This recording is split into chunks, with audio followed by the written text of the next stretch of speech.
Kaya nga, hindi ko yun ang problema. Pwede ko pang ilagay yung isang mata sa mukha ko. Tapos, lagay ko dito ko lahat.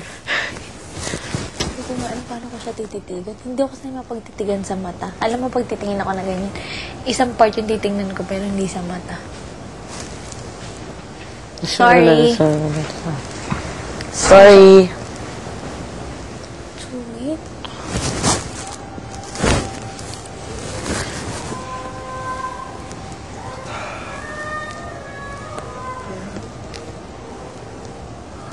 Ay, last mo po kontrabida. Ang sungit. Gusto ko na yung bahay ko. Ha? Daga ng kata niya. Gusto ko na yung bahay ko. Grabe. Pag walang magawa, internet. May design ka na sa bahay mo. Halimbawa, gusto mo ng bahay mo. Gusto ko Kaya nakabalak magbahay. pag may trabaho na matino. Pag stable na ako. Ay, 21 ka pa nga lang pala. Feeling ko naman ka-age kita. Wow. Basta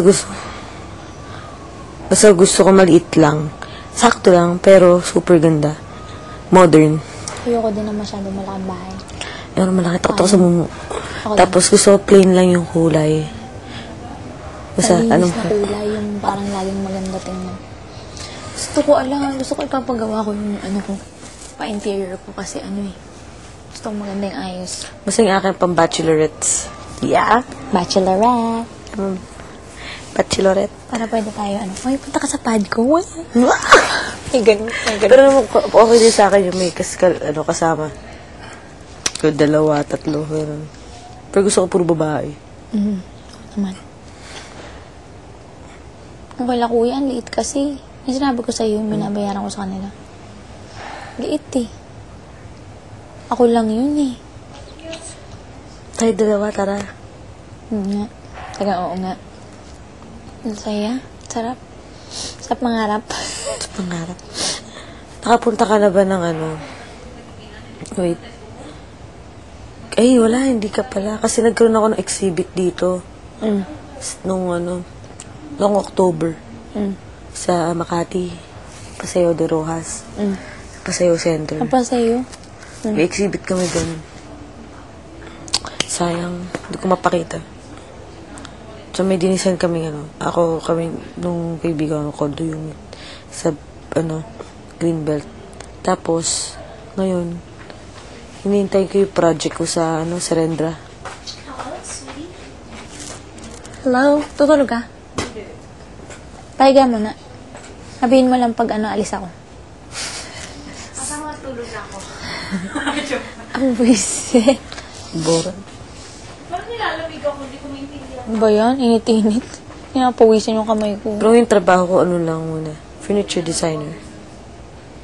Ano ba talaga yung mo? Talagang nagagawa ka ng style? Buong bahay. Yung loob, Masaya. interior. Yung labas architect na yun. Ang saya mo. Stress lang. Alam mo bakit? Kasi lalakbay ka kung saan. Naglalakbay ka? Nakakabaliw kasi brainstorm. Hindi ka naman pwede mag-design ng isa lang. Depende kung anong gusto ng kliyente. Pero gusto mo talaga yan. Gusto mo pala. Kaya madali lang sa'yo. Masarap. Ako unang gusto ko tourism ako. Kaso naubusan ako ng slot nun. Sa FE. Ay. Matutok siya. Kaya Isa lang nag-transfer yung na player ako. natin. Pero mascom na rin ako doon. Tapos nung nag-transfer ako ng PUP, hindi ko na pinalitan kasi mahirapan akong Ang quick lang ang akin ang gulo. Pasado ako sa UP, tsaka sa Saan ka ba nag-aral? PSID. Bakit hindi ka doon sa pinasahan mo? Hindi, UP, UST, pumasa ako. Nung sa UP, ayaw ng mami ko. Kasi sobrang layo daw, Diliman, Manila. Manila. Gusto ko Diliman Diliman. yata. Diliman ako lagi Diliman pala. Doon dapat ako. Nakita ng mama ko yung lugar, yung mga condo unit. Ayaw niya. Sobrang ayaw niya. Kasi tatakot siya para sa akin. Nung UST na, yun na. Wala na ako sa UP. UST, doon na. Magulo doon. May nakita ko ngayon, may condo